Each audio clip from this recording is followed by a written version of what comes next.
uwo mu Gitifu impamvu twamufungiranye nawe we yarari guhakana ngo uwo mumama ngo kubera iki mwamufungiranye impamvu twamufungiranye we yaratangiye gutukana avuga ngo uwo mumama ngo nta muhiritsemo ngo niwe wigwishijemo nyine amagambo ari menshi noneho rero atangiye nyine no gutongana nibwo bamufataga baramufungirana kuko nabandi bari bacitse hasigaye abadaso batatu bonye ubwo bari batatu uwo mumama wo mu Gitifu nabandi badaso babiri ubwo basigaye baragenda batumiza amasupanete bari gushaka kubwira abantu ngo nibamanukemo bajye kumuzana abantu baravuga ati se muragira ngo tumanukemo none nimurangiza muducireho icyaha kimara kugwamo kubigaragara nta butabazi yahise abona bwihuse ntabwo yahise abona yagiyemo mu masaha mu gitondo nka saa yine ngo bamukuyemo saa saba ibaze kumva umuntu w'umumama w'umubyeyi wabyaye agwa mu mwobo saa yine akavamo saa saba nyine nk'abayobozi baza bahutiraho bahita ko barasenya batangira gusenya nibwo nyine uyu muturanyi wacu yatangiraga nyine ababwira nyine mureke gusenya ibintu nk'ibyo ubwo bamusunikiraga mu mwobo agwamo bakajya batubwira ngo bari guhamagara amafaranga hari icuma buracya saa saba ziragera umuntu yaguye mu mwobo yamazemo igihe kingana iki mu mwobo yagiyemo nk'amasaha 3 yagiyemo saa yine bamukuramo saa saba urumva rero haciyemo igihe kirekire nta butabazi bw'ibanze bwari bwaboneka aha hantu kari abanenzi twaranabaga nimba byari na ngombwa ko babisenya ntabwo bari kubisenya bahiritse umuntu mu mwobo ikindi kandi ubundi Kigali rifuza ko izaturwamwe bakire gusa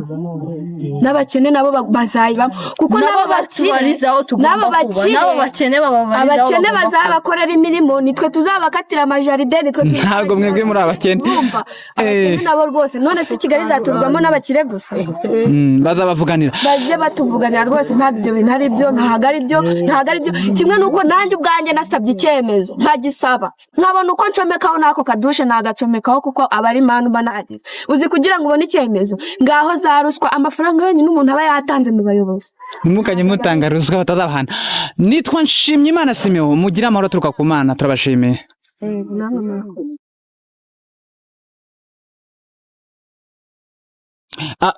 byagenze gute nyine mugerageze kumbwira mu ncamake uko byagenze nyine baje gusenya mu gihe bari barimo basenya bahirika umuntu wacu mu mwobo wowe witwa Uwimwe Latifa wenda hari ibyo Keni yatubwiye Latifa nawe tubwire ibyo wabonye nyine basunitse umuntu wacu mu mwobo ubundi ubwo gerageze kwereka kuri microphone ubwo bari barimo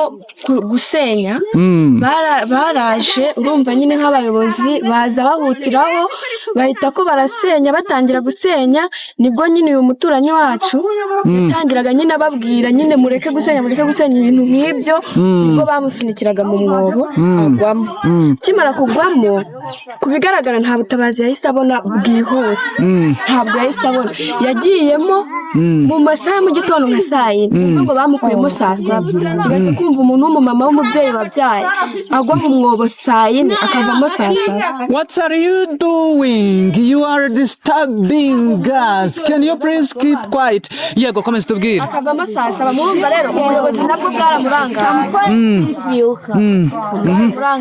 yego twebwe rero nk'abaturage duturanye inshuti abavandimwe tukimara kubibona gutyo ubwo twabwiraga abadaso bari baharatse basi mwahamagaye mukadukurira uyu muntu mwaha ubutabazi bw'ibanze bukabanza bukaza ibindi bikavuganywa abadaso barahamagara izindi nzego bakajya batubwira ngo bari guhamagara amafaranga hari icuma buracya saa saba ziragera umuntu yaguye mu mwobo yamazemo igihe kingana iki mu mwobo yagiyemo nk'amasaha 3 yagiyemo saa yine bamukuramo saa saba urumva rero haciyemo igihe kirekire nta butabazi bw'ibanze bwari bwaboneka nuko rero amasaha y'icuma urumva nyine abantu bari baje noneho aba barushenye bo bari birutse bagiye uwo mu Gitifu impamvu twamufungiranye nawe we yarari guhakana ngo uwo mumama ngo kubera iki mwamufungiranye impamvu twamufungiranye we yaratangiye gutukana avuga ngo uwo mumama ngo nta muhiritsemo ngo niwe wigwishijemo nyine amagambo ari menshi menshi noneho rero atangiye nyine no gutongana nibwo bamufataga baramufungirana kuko n'abandi bari bacitse hasigaye abadaso batatu bonye ubwo bari batatu uwo mumama wo mu Gitifu n'abandi badaso babiri ubwo basigaye baragenda batumiza amasupanete bari gushaka kubwira abantu ngo nibamanukemo bajye kumuzana abantu baravuga ati se muragira ngo tumanukemo none nimurangiza mudushyireho icyaha abantu banga kujyamo ubwo bahamagaraga rero abapolisi yaje bitinze byarambiranye ijya yaza nyine bahamagara ba bantu niba ngo ari babandi bagenda mu mazi burira nibo bagiye baza bamukura polisi yahageze hashize iminota ingahe uwo mubyeyi ari mu mwobo nibuze nk'isaha barabahamagaye nk'isaha yose yarashize polisi itaraza baje mu ndege cyangwa baje n'imodoka isanzwe baje n'imodoka hanyuma badaso n'izindi nzego z'umutekano zari zihari ese urumva uko biri kose inzego z'umudugudu mutwara sibo n'abafite aho bahuriye n'ubuyobozi bw'umudugudu nabo bagomba kuba bari bahari buryo byagenze gute bo ntago bahageze umudugudu ntago yari hari icyo gihe baramuhamagara babwira ngo yagiye mu nama ku hantu kure nagahari yego hariya wowe yitwa Latifa ukurikije uko wabibonye ejo ubona abasenyaga hari amwe mu makuru avuga ko bari bafite gahunda yo kwisahurira amabati kwitwarira amabati kuruta uko bakora igikorwa cyo guhagarika igikorwa cyo kubaka ku buryo budakurikira amategeko bivuga ko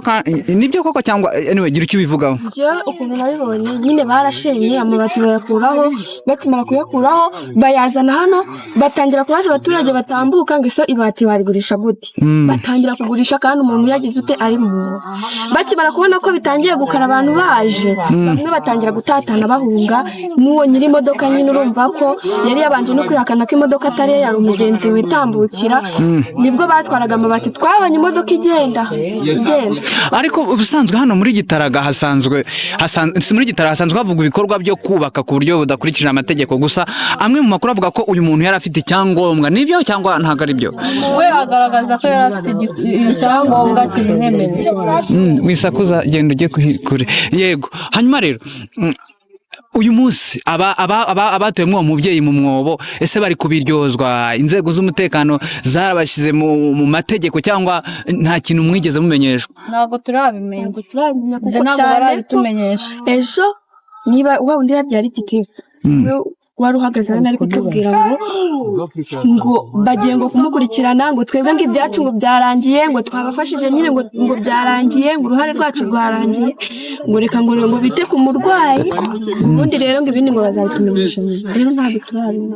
ntabwo murabimenya hanyuma umubyeyi aho arwariye mwamusuye murumva n'umuturanyi wanyu yego uko biri kose mwakombye kuba mwamusuye wigeze ujya aho arwariye ntabwo turajyayo ntabwo turamenya amakuru ntago amagufwa ashobora kuba yaravunaguritse cyane cyane ko yaguye mu mwobo wa metero zingahe harya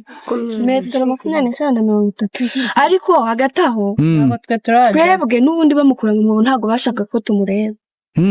twari duhagaze ahangaha bamukuye mu mwobo bamuzana bamutwikiriye babuza n'abantu gufotora yewe n'abanyamakuru bari baje bababuza gufotora bamutambutsa bamutwikiriye bajya kumushyira mu modoka twebwe niba twaramubonye nyine ntabwo twamubonye neza bari baramutwikiriye twamenya ngo yaravunitse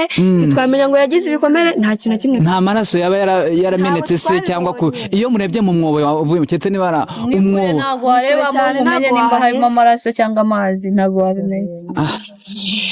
so nukwihangana ariko nanone birumvikana abaturage bagomba kuba maso turashimira abantu bagize uruhare kugira ngo iki kiganiro kibashe kubageraho ngewe nitwa Nshimiyimana Simon ari kumwe na Kenny ndetse na Isimbi ariko uko biri kose hari ikintu mwamwifuza kubwira abantu n'isomo mwatanga ngiye isomo naho abantu rero nk'aba barushenye yego kuza gusenya nibyo kandi nyine kubaka mu gihe umuntu yubatse bidakurikije amategeko muri uyu mujyi ntabwo nyine byemewe nk'uko abantu bizwi